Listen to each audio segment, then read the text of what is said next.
بحسب النشرة الإنذارية الرسمية من مستوى اليقظة البرتقالي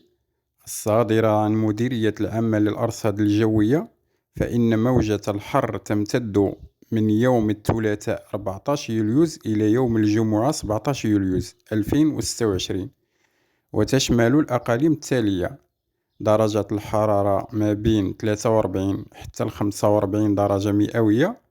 تشمل كل من زاقورة، طاطا، السمارة، السازاق، بوجدور، وادي الذهب، وأوسرد.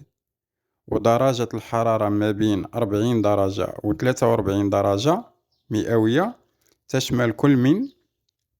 اليوسفية، بني ملال، فقيه بن صالح، الراشدية، خنيفرة، بولمان، شيشاوة، قرسيف، تاونات، تازة، تارودانت، تنغير، خريبقة، سطات، قلعة الصراغنة، مراكش، الرحمنة، فيقيق، جرادة، وجدة، وتوريرت، وقول ميم. وكما تشمل هاد الخريطة ديال اليقظة البرتقالية اليوم: أكادير، إنزقان، أيت ملول، شتوكة، أيت باها، تيزنيت، الصويرة، خميسات، سيدي سليمان، سيدي قاسم، الصفرو، والحاجب.